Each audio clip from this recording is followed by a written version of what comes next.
れる。いや、止めれないです。降りない、回転降りて、後ろ側にシャッターついて、種は後ろ側で、肥料はトラクターとの間にシャッターついてるんで。だからまあこういう場合、まあ肥料だけ僕もこのそれできます。種全部出してくる。種は出ちゃう。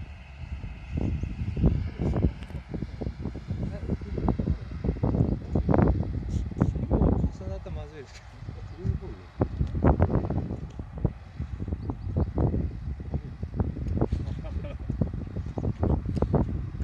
これむちゃくちゃ倒れやすい品種。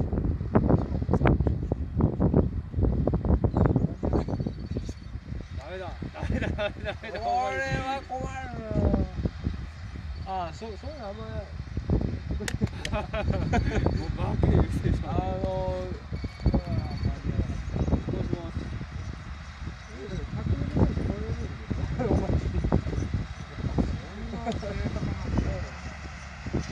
か。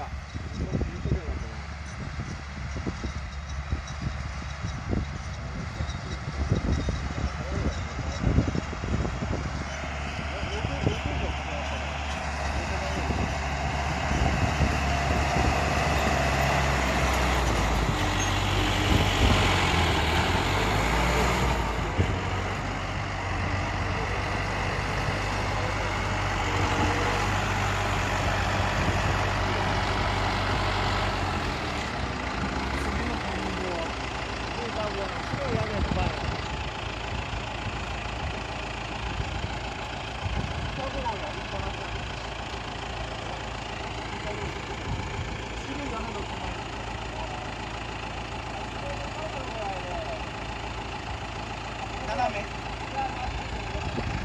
あ、横。